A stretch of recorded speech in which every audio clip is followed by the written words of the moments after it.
So we're going to call the meeting to order, reminding everyone as you speak to please turn your mic on. Again, this is the meeting of May 20th, 2024. The agenda has already been distributed, and the first order of business is the presentation and approval of the board minutes from our last meeting. Those minutes have been circulated. I would like to entertain a motion. Move it. It's been moved Second. and seconded. All in favor? Aye. Aye. The minutes have passed. Our next order of business is the security transactions. Ms. Rogers. Yes, thank you very much. So this is report covering March 18th through May 10th. The total purchases is $150 million. Redemptions during that time period is $448,500,000. And during that time, we had 4 securities called, 2 on April the 3rd, 1 on April the 12th, and the last one on April the 29th. Is there a motion to accept the report of the security transactions? So moved. It's been moved Second. and seconded. All in favor? Aye. Again, that motion is passed. The next order of business is to discuss the swap transactions in profile. Yes, this portfolio is as of April 30th, 2024, excuse me, and we have 2 swaps in our portfolio, one for water, and the counterparty is Goldman Sachs. The fair market value is $3,580,256. Parking, UBS hold 2 of the positions.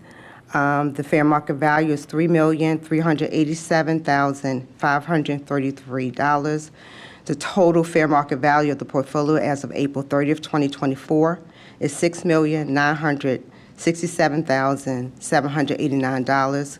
Compared to the last report that presented to the board in February, the amount was $9,204,335. Looking at the rates for the 10-year Treasury, in February was 4.25%, and it moved up to 4.69%, which represents the reason why the portfolio is going down, because it is an adverse relationship between the Treasury rate and the portfolio value.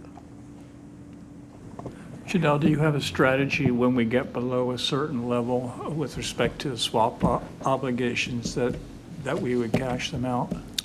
Right, so we are always looking at the opportunities when we go to the market for the water swap to see if there's enough savings, if there is a funding, if there's enough savings to take out that one is really, it's not matched to any positions, unhedged.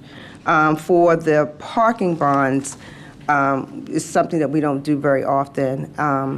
UBS have approached us with a novation because they're getting out of the market. So we're working with them to find another provider to take over their position. But right now, the strategies for the parking, if we don't have any revenue bonds to issue, if we don't have enough money to take it out, we will just hold Okay. our position. Thank you. You're welcome. Any other questions?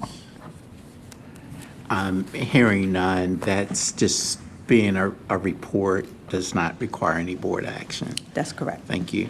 The next item on the agenda is the vacancy reduction affordable housing tax concept. Yes. So back in March, we had informed the board that we wanted to bring a TIF project for you all to review and to provide your conceptual approval. So today we're here, and this is the Vacancy Reduction Affordable Housing Tax Increment Finance Program. So as we go across the city of Baltimore, we know we have like a lot of vacant and blighted properties in the city. And so the mayor had announced a $3 billion comprehensive public-private revitalization strategy to eliminate the vacant and blighted properties in the city. And we also pledged $300 million towards this project over the next 15 years. The Department of Housing and Community Development is proposing to issue a tax increment financing as part of the city's contribution to this plan. This is not like the traditional or conventional TIFs that we have done where we look at a certain part of the city and we have a district, a development district. This is going to span across the city and it'll be a non-contiguous TIF. And we're planning to capture several thousand of vacant properties and abandoned properties across the city. The TIF does allow us to use it for construction and rehabilitation of buildings, provided that such buildings will provide affordable housing up to 115% of the annual median income. The proceeds from the sale of the TIF bonds are proposed to be used to fill the appraisal gap in conjunction with the state and other sources of financing.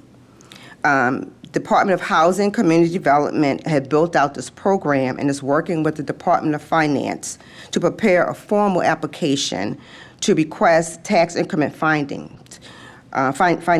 We anticipate to bring this formal proposal to you in the month of June. So today we have representatives from the Department of Housing Community Development. We have Commissioner Alice Kennedy and Stacy Freed. We also have on the line, joining us virtually from MuniCap, Keenan Rice and Max Levin. And we also have Bond Counsel McGuire Wood, Alan Kaysen. So at this point, I would like to turn the proposal over to Commissioner Kennedy, and we will direct your attention to the slides that we have prepared for you.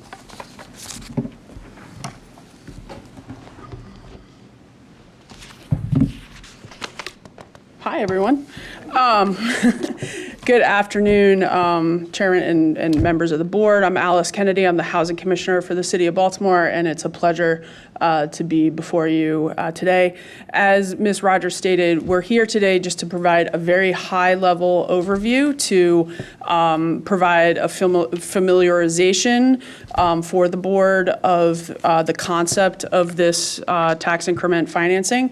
As Ms. Rogers stated, this TIF is unlike any other TIF that has been done in the city of Baltimore.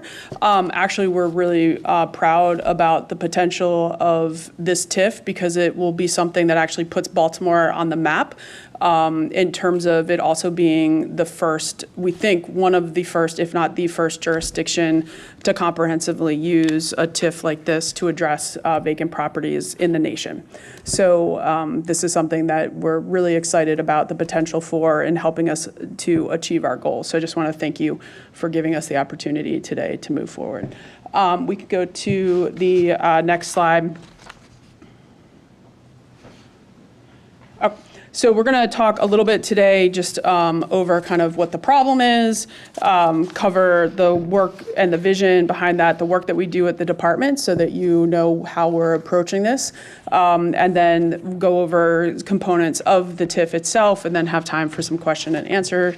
When we talk about the problem, we can go next slide. When we talk about the problem, Baltimore has a history of redlining. Baltimore has a history of racist housing policies that have spurred disinvestment across our city. It is one reason why we have an issue related to vacant properties and disinvested neighborhoods that we see when you drive through components of East Baltimore and West Baltimore.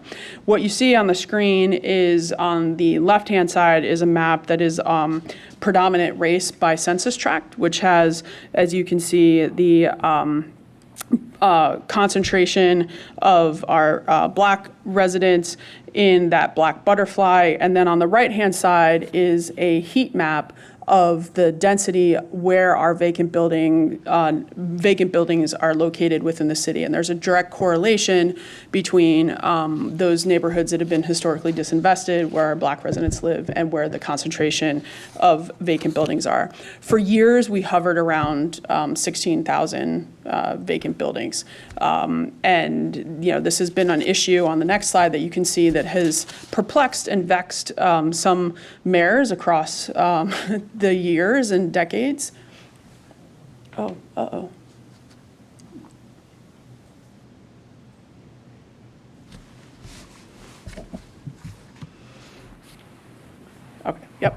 There we go. Okay. So this has been something that we've worked on and over the decades, and we've had a number of different mayors going back with Mayor Schaefer and the Dollar House program to Mayor Schmoke to Mayor O'Malley had what was called Project 5000, and more recently with Mayors Pugh and Young, it was the kind of creation and the announcement of the framework for community development.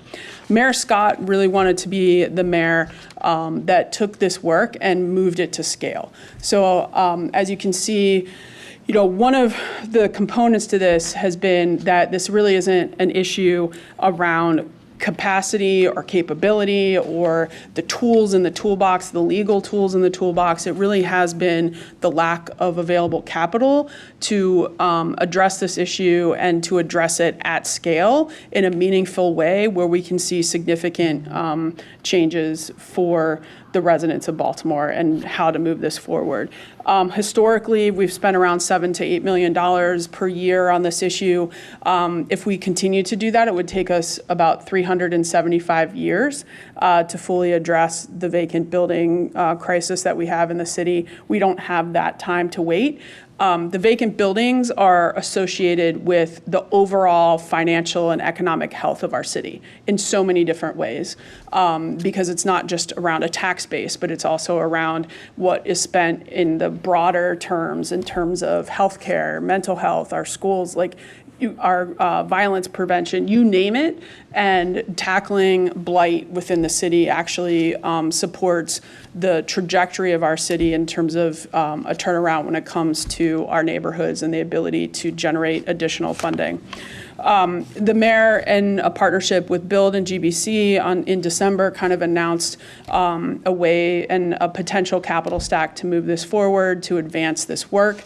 Components of that are that we will use a whole block approach, which is what we have done since we announced the framework for community development at the Department of Housing and Community Development in 2019.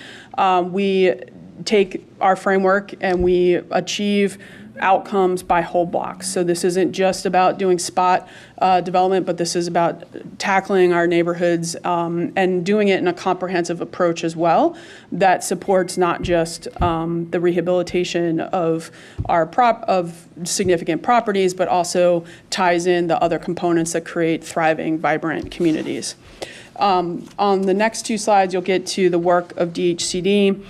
Since Mayor Scott has taken office, we've actually reduced the number of vacants down to 14 we've had a 14.7 reduction since his inauguration day.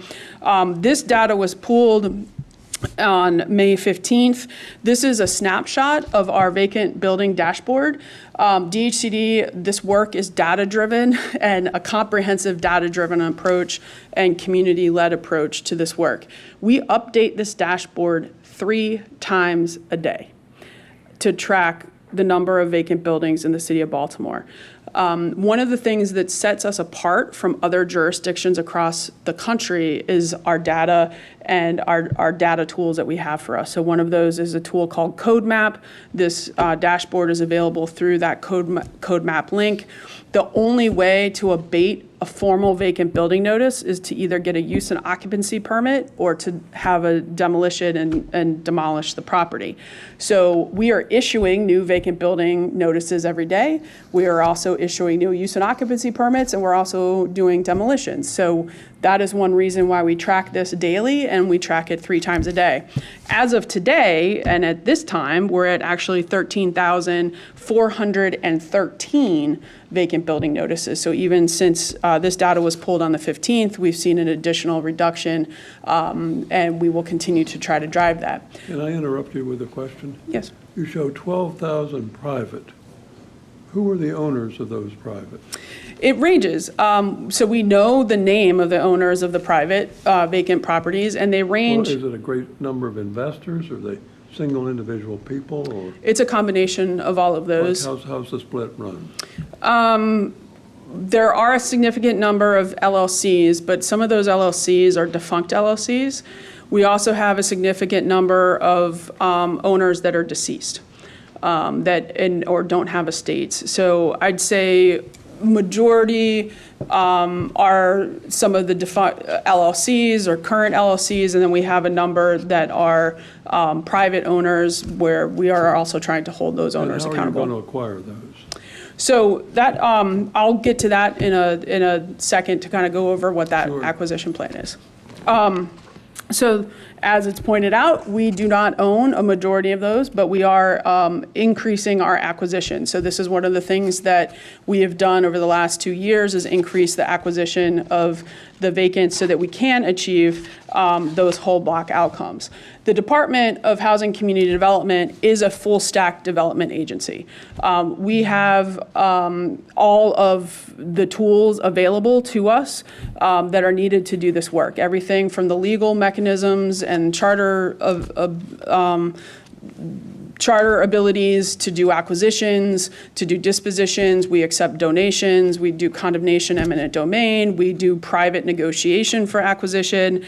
We also can file different court cases. One of the newest tools in our toolbox is what we call in rem tax lien foreclosure, which is different than the old version of tax lien foreclosure. In rem tax lien foreclosure allows us to file a tax foreclosure case when the liens on the property are greater than the assessed value, not the appraised value, but the assessed value. This is a game changer, and we've been working with the circuit court on the process for these. We actually passed the legislation in 2019, just before the pandemic. Then the pandemic hit and the courts closed, so it took a little while for them to catch up. And then in the last year and a half, we have been working with the circuit court on creating the pipeline for those in rem tax lien foreclosure cases. It takes the time to acquire the properties from over 2 years. Once we file the case, we're getting title within 6 months, which is an extremely fast way to be doing that. And out of the 12,000 and some vacant properties, over a third of them are in rem eligible, meaning that those are the ones that we're targeting first for acquisition. Well, the reason I'm inquiring is in years past, there were some issues about private owners holding up once they know that the city wants it, that they hold up, and then there's a big delay. Do you have quick take powers now? So we've always had quick take powers, but there's been some issues with court cases around quick take in the state of Maryland, which prohibits and has limited our ability for quick take because of some of the constitutional property rights associated with it. So in rem is actually the best option that we have, and then filing our condemnation eminent domain cases, which is the other route that we go for acquisition. And the condemnation eminent domain, once we're in court, we're getting title and judgment on those within about 12 months. What I'm trying to develop is do you anticipate any delay in acquiring what you need? No. We have multiple components of tools in the toolbox, and we have created a list with over, at this point, over 2,500 properties that could be included in the TIF district, all of which are tied directly with in rem tax lien foreclosure, where we know that we're going to be filing those cases. We're building capacity. We've actually hired additional attorneys within the agency. We have 6 additional attorneys that should be coming on even in this week, and the goal is to be filing between 150 to 200 in rem tax lien foreclosure cases a month on those. Thank you. So we cover everything at the agency. Some people aren't aware that the only thing we cannot do as the Department of Housing and Community Development is issue bonds. That's the only thing, which is one reason why we're here today. But we actually have a project finance. We have multiple different kind of project finance components of the agency. We can issue loans, we issue grants, we can do some mortgages, we can do lines of credit, and we have the ability and have been doing that for a number of years. And, you know, we have a financing piece, we do our permitting, we do our code enforcement. So it really is a holistic. It takes all of the divisions in the agency to comprehensively and holistically tackle this work. We do this, like I mentioned, through a data-driven approach. On the next slide, you'll see this is the Broadway East community. We do what we call block-level planning, which really is parcel-level planning with our communities. This is Broadway East. We start with asset mapping. We look at current market conditions. We work with the community, and we have then taken that community and even drilled down further into zones within that community. So we know exactly what is our zone 1, where are we starting, we're building from strength, we're doing acquisitions that are also tied with other components to creating thriving and vibrant neighborhoods. So an example for Broadway East is that the area that is a zone 1 target area for acquisition and rehabilitation is also around what used to be the former Rutland Elementary School site, which was demolished, which will now be in partnership with the state created into a permanent green space as an amenity and programming for all of the blocks, the 4 block faces that face the park. So it's an example of how this plays out with those components. One of the things, like I said, that sets us apart at the City of Baltimore that allows us to be able to do this level of planning is because we have the data tools associated with us. If you were to Google Code Map Baltimore and pull that up, you can see every single parcel of land in the City of Baltimore. You can immediately see who owns it. We immediately know if it has a vacant building notice on it. We immediately know if it's next to an owner-occupied property. We immediately know if it's next to what we presume is a rental property or a non-owner occupied property. We know exactly where the vacant lots are. And we have that level of data, which allows us to do that block level and parcel level planning to create the comprehensive revitalization plans for the city. The vacant property, the modeling has us looking at over 3,700 properties, which includes vacant lots. This isn't just focused on reducing blight, but we're also preventing blight and are working and leveraging funding with the state as well as part of this that helps us also address existing residents, helping them with repairs, and then also addressing the vacant and blighted properties. So that brings us to the TIF. So as I stated, one of the things that allows us to be able to do this work is the detailed level of data that we have and how we're able to use that data to create and think about this in ways that has not been done before. So the affordable housing TIF is a non-contiguous TIF, meaning that the district, typically when you have a TIF, like one of the last ones I think brought before you was the Perkins Somerset Old Town, which had a very clearly defined geographic boundary on it. For this, the geographic line is the entire City of Baltimore. It is the city boundary. And then in the TIF district will be individual property addresses that are the vacant buildings that have those vacant building notices on them. Once again, it focuses on those areas where we have high vacancy areas and high levels and concentrations of VBNs. The TIF will allow us to help create those whole block outcomes that we want. For criteria, you have to have a vacant building notice. It's either in REM eligible or if it's actively on our condemnation eminent domain. We know that there's more than one vacant building on that block, and we have identified acquisition components and then also know that we're working with the community and potential developers on redeveloping that property. We're looking for a maximum of $150 million in bonds, which would be sold in tranches over 15 years. And we are leveraging that with $750 million in state commitment. For those that do not know, we worked with the governor, and this in his budget last year, he included $50 million for Project Core. They're going to, I think, rename that, but right now it's Project Core. $50 million in the budget to support this plan and to support the reduction of vacant properties in the City of Baltimore. What happened, though, is that it wasn't just an inclusion in one-year budget. There was another piece of legislation that was sitting over here that moved forward. That legislation, which passed and was signed by the governor, commits $50 million a year in perpetuity right now for this work, which when you take that over the next 15 years, that is a minimum of a $750 million commitment from the state to support the reduction of vacant buildings in the city of Baltimore. It is a level of commitment that we have not had from the state previously, and it is one of the ones that we would be leveraging with the cities, with the TIF, would be used to leverage that $750 million commitment from the state.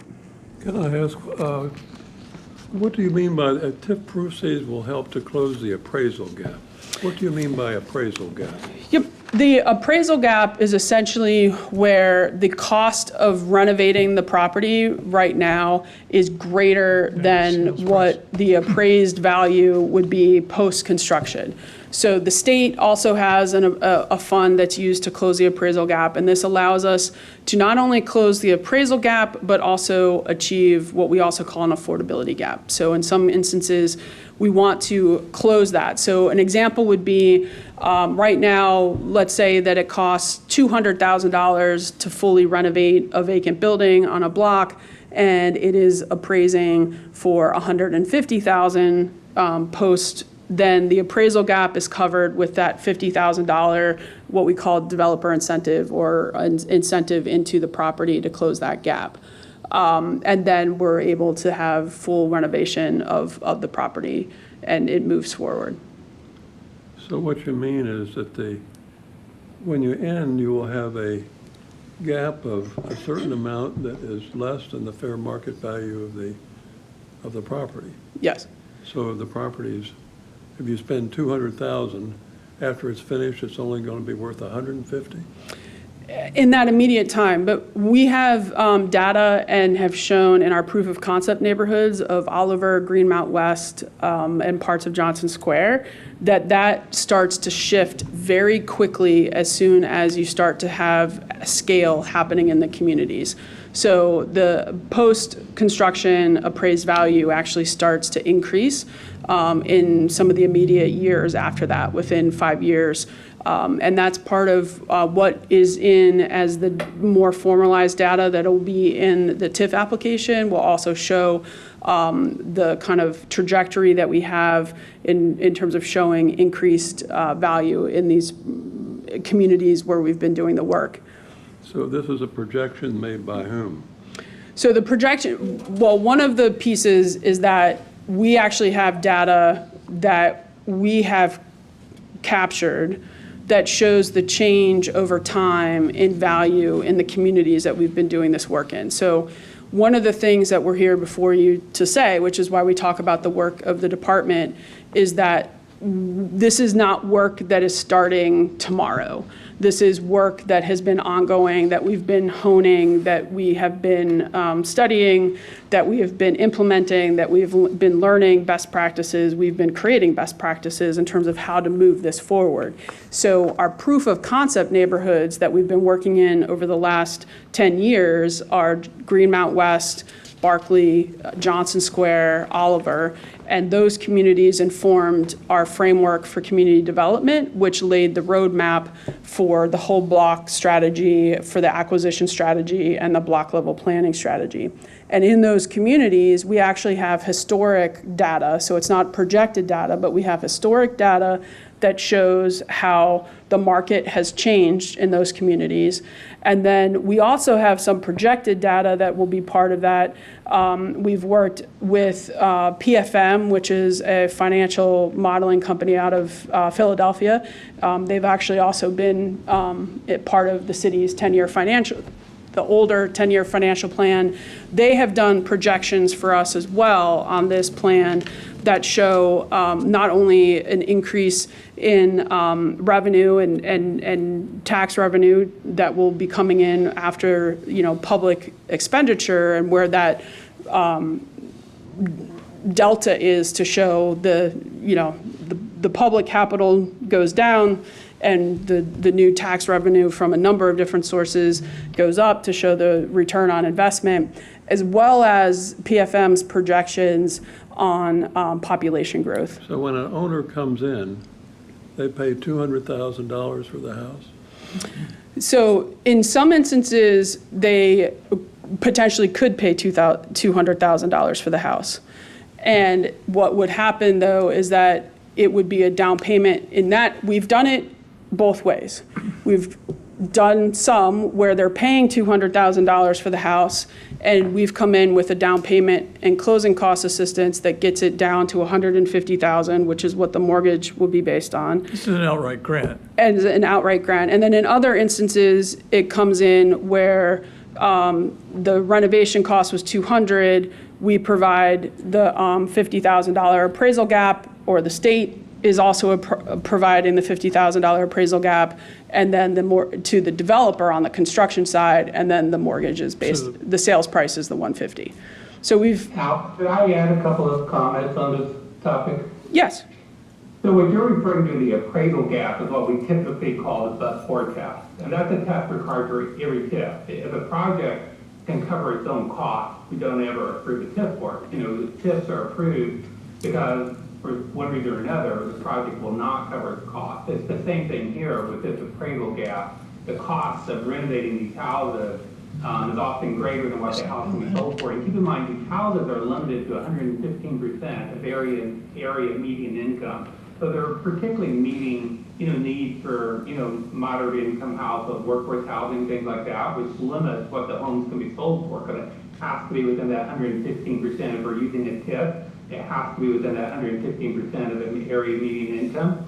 We will be coming back to the board in the very near future with an application for the TIF, as we always are required to do with the TIF. That application will include a very thorough analysis of this but-for test, or this appraisal gap. And in preparing that, we have very extensive data from the Department of Housing and Community Development, because they have a great deal of experience doing this kind of work. It's not just something that, is just being started from scratch. But we will be presenting a very thorough analysis on that appraisal gap, or the but-for analysis, when we come back to you with the application. to follow up on that, some of the other pieces of this that are different is that there is no special taxing district associated with this TIF. There also is not, yes, sir. I don't mean to interrupt you, but that was certainly in Janelle's memo, and it struck me. Historically, when a TIF has been issued, and a special, it is a special tax district, and the developer becomes liable for the shortfall. In this case, We don't have it. so what happens? You've got a bond payment due, you've got insufficient revenues. Is this, so how does it get paid? So, Can I speak to that? yep, go ahead, Kenyon. Okay, so starting with the city's TIF policy, the city's TIF policy, as a general rule, wants to see a special tax used to back a TIF. The policy does make a distinction between developer-sponsored projects versus a city-sponsored project. Okay, most of the TIFs we've done in the city of Baltimore have really been developer-sponsored. They have to ultimately be sponsored by an agency of the city, but they start, there's a developer behind those projects. There's not a master developer here, and these homes are being sold to moderate income households who really can't afford to pay a special tax. So that does create the exact issue you're raising. So the way we're addressing that, if the bonds are actually going to be issued in arrears, the initial homes are being funded by DHCD, funds, and when there's property on the tax roll with tax increment revenue, then we will issue bonds, which those proceeds will go then to pay for more homes, that will go on the tax roll.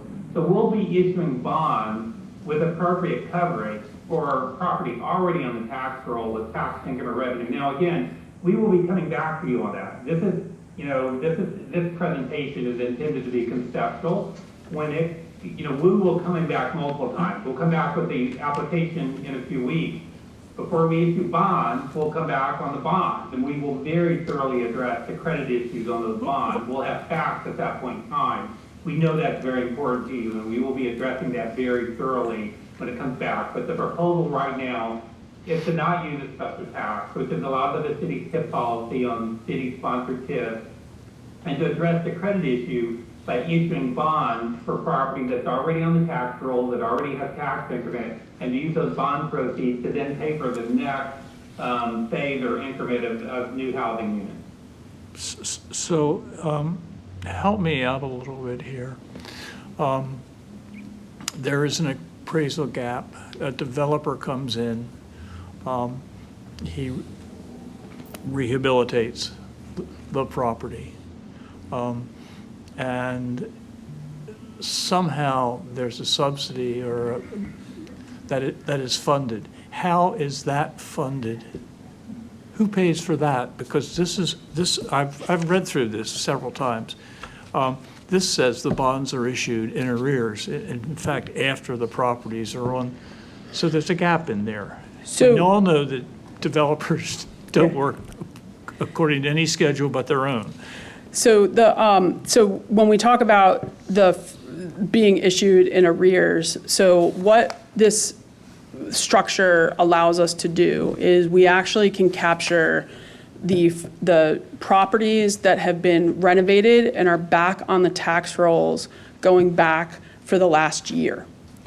So in a traditional, in a more traditional historic TIF, That's not my question. it, How is it funded? It is funded by the sale of the bonds, and those bonds are able to be sold because of the work that was done in the previous year. Exactly, but how was the work done in the previous year paid for? We've already paid, Let me help clarify that. So Yeah.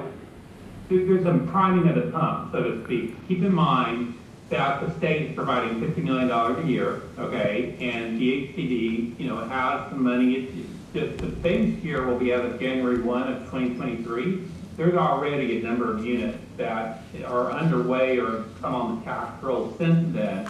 And that work will continue with both other, the TIF is only a part of the capital stack. It's a very important part, but it's only, Yeah, I understand. a part of it. There's other money that's available, a significant portion of which is from the state. So there will be money that will be expended from other sources to bring Yeah, well, these properties on the well, tax roll. Bill, that will Bill, give that- us that's sort of- profit, and then that's- we can move forward with the TIF at that point.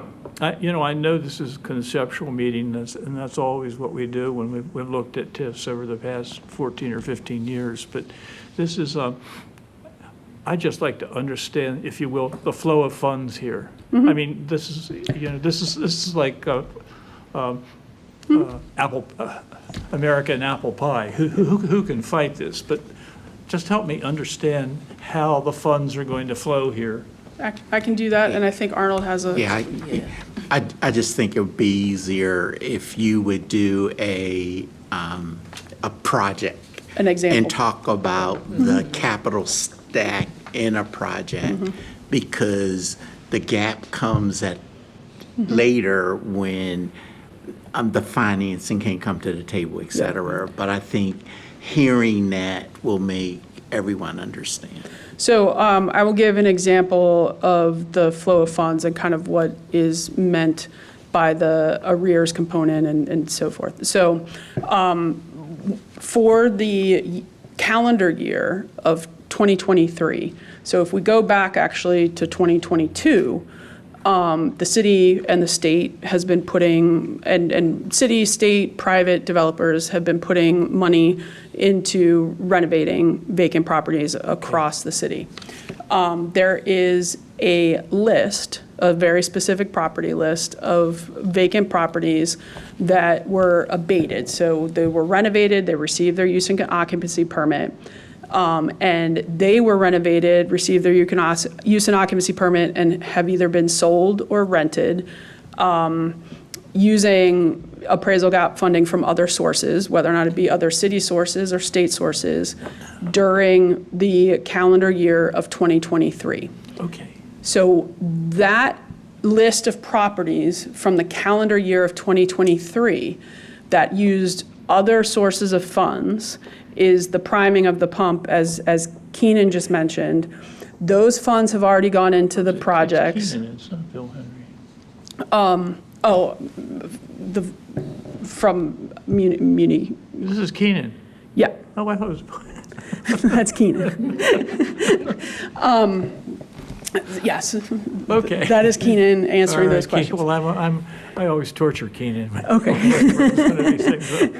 I appreciate that. So we have used other funding sources Just, from, in 2023. I think In effect, it's construction financing. Those were construction and grant funds. I think Arnold made a very sensible request. Just show us a timeline and identify a project. That, I am, And that would, because it isn't a singular project, because these are individual property addresses. So there are individual property addresses across the city of Baltimore that have been vacant buildings Sure, that's your that TIF were district. that were renovated, where funding has gone into them in the calendar years of 2022 and 2023. And in 2023, they received their use and occupancy permit. They've had a reassessment, and they are back on the tax rolls at a higher reassessment because of the previous investment that was made by the city and the state.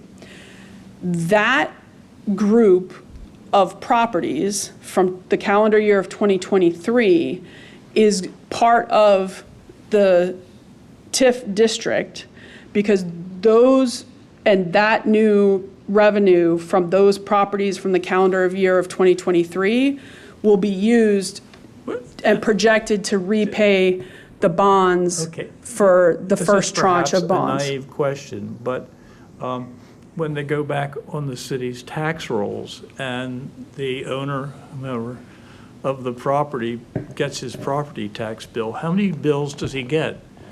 Does he get the normal property tax bill? Yes. Then how do you, Based on 150 or 2? but does? They're based on it's based on the reassessment. So it's based on the, it depends on what the property but- sale is. It could, But does that tax revenue from that property go to pay the TIF, or does it go into the general funds of the city? it goes to pay the TIF. Okay, so in effect, they are removed, in doing this, you're removing them from the tax rolls of the city. Okay. Yep. Let me ask a little more, Ellen. Are we assured that the demand of people who want Yeah, these that's, and Yes. can afford them, what's the situation in that context? We are assured. So we have a couple of different pieces to that to show. So one, PFM has also looked at population growth associated with this work. We know that there is a demand, not just from, in partnership with Live Baltimore and some of our other agencies and colleagues, there have been a number of different studies to show the demand for housing within the city. We also have People who can afford it. and people who can afford it, exactly. And we also have a number of people that live in the city of Baltimore, because this does go up to 115% area median income, which, when you're talking about a sales price of 115% area median income, you can be touching upwards of $275,000 purchase price for, we have persons at 80% area median income that are purchasing in the $225,000 range right now. So we also know that that demand is there. Part of the work that we're doing in partnership with a number of our housing counseling agencies and so forth is also building the pipeline of eligible buyers. So part of the work that we've been doing and looking at fundraising, and we're advancing what is a homeownership coaching model, which a number of our partners already do now. And we've been doing outreach and surveys and, communication with communities to know that the demand is there.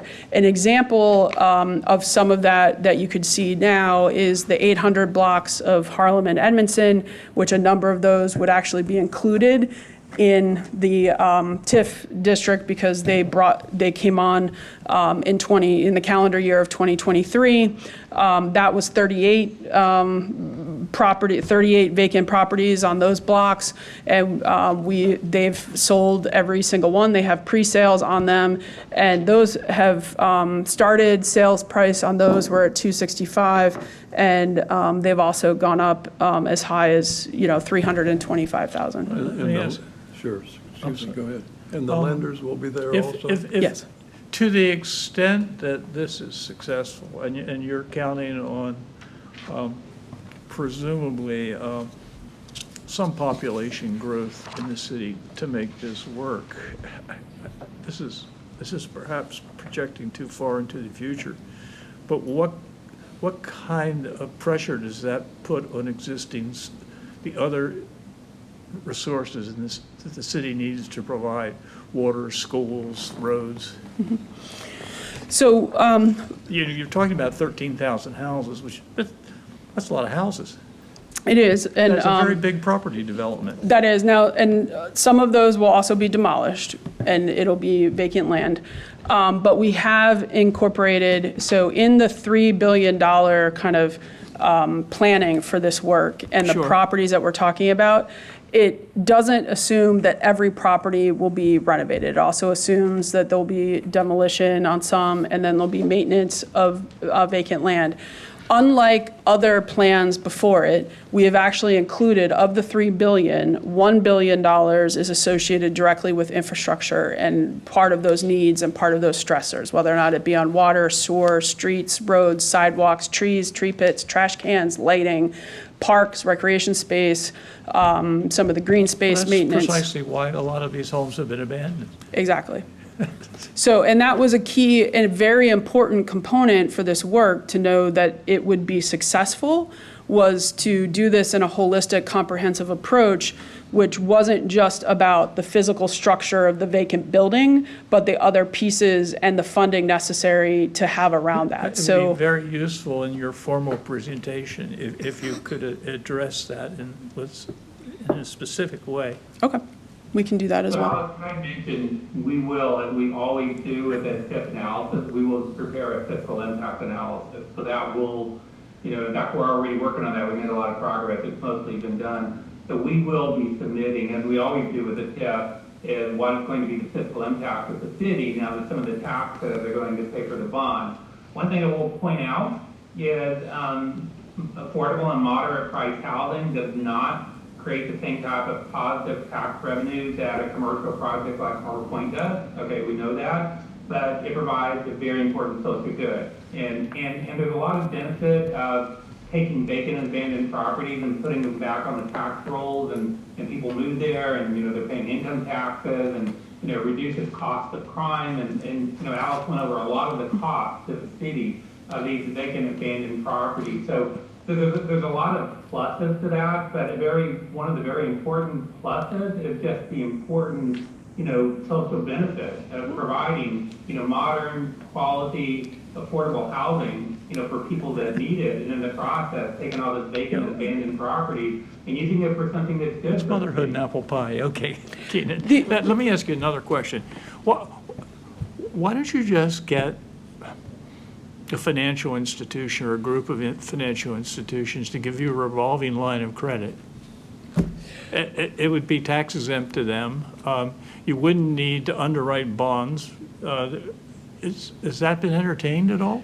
It has. I think there's a combination where there needs to be a component of public capital that goes into these projects to have them be successful. That's correct, yes. As well as leveraging the financial pieces. So we have talked to financial institutions that will be doing lines of credit actually for the developers. I would think they would be very anxious to do this. They are anxious to do lines of credit for developers, and we're working through Baltimore Community Lending is one that does that now. What that will not do is cover the key components that the public capital from the city and the state comes in to pay for infrastructure and for the appraisal gap and other things where that, return is different and where that is captured differently. So I wanted to touch a little bit on what Keenan said, and going back a little bit to one of your other questions, is that yes, the addresses on the TIF district themselves are used to repay the TIF bonds. And remember, a lot of these properties right now, their assessed value is at $10,000, $20,000, and/or they are not, remember too, we're doing a lot of these acquisitions through in rem, which means that their liens are greater than the assessed value because they aren't actually paying us anything whatsoever. As we also are doing this on a whole block approach and taking this, not every property in a block is on the TIF district. And as we're doing the public capital and utilizing the funds on some of these, the other properties that are being redeveloped are being redeveloped, and those, that tax, property tax increase is happening, and that is going back into the city coffers, as you mentioned before, as well as properties around it, the existing properties where we have homeowners and landlords and et cetera, where they're also seeing an increase. So we're going also on an individual property base from some of these properties being assessed 10,000, 20,000 to an immediate change of a property assessment anywhere from 150, 175 to 250, 275,000. Alice, could I also mention, I want to go back to the idea about obtaining bank financing. We're aware of that option, and we will certainly be considering that. You know, there's pluses and minuses. We're generally talking about 30-year financing, which, you know, most banks don't like to go out, 30 years. I also, there's a legal issue we'll have to take a look at on whether the financing would be bank qualified. And we'll be looking at legal I would have counsel thought and under the also Community evaluate that. Reinvestment Act, this would have been, banks be dying to do this. Well, and we will certainly be pursuing that, and that's the important thing I want you to know. Without ideas come up, we'll be pursuing it. We want to make sure we're looking for the best financing available for the city. So we will be looking at any option that makes sense. Okay, well, I'll just pester you with one other question. I'm good. You can ask How me as many many as you'd like. projects can you, I understand you're adding 6 lawyers, but I mean, this is a big project. How many houses can you entertain, or properties can you be working on at once? So we've actually added additional attorneys over the last 2 years. So that is one thing, is that has I'm been. less concerned about the attorneys than who's going to be supervising the developers? Who's going to be making sure that work is progressing appropriately and is being done appropriately? That's a great question. And outside of adding the additional attorney staff that we've been adding over the last 2 years, we've also adding different capacity and staff within the agency. So outside of this 6 attorneys that we talked about, there were another 18 positions that we've added in the last 2 months that are specific on the disposition side. We also have invested a couple of $1 million in new additional software upgrades for us at the department, which actually allow us to track the properties through the court filing to acquisition, to disposition, and then also tracks the development and the construction of the property. So there's an automatic component where our staff is also now alerted to when the permits are pulled, when the different pieces, and we have compliance staff that was added as well on the compliance side. We've been working with a number of the communities and the developers. So there is a vast number of developers across the city. Most are small to mid-sized developers that the communities that are doing this work, and they've also been increasing their capacity as well during this time. Part of the work that we're doing in conjunction with the state is also, and the city agencies, the state agencies, is also additional job training and skills associated with increasing capacity. Construction bids on particular projects, or how will that work? How will you select and at what price they'll be paid? Yep. So I just want to help you out a minute, Alice, and that is, You didn't expect all this. no. good. It's actually good, and it's good that it comes at this meeting versus the June 10th meeting. Some of the questions are coming, not understanding it from, let's say, the homeowners or the developer side.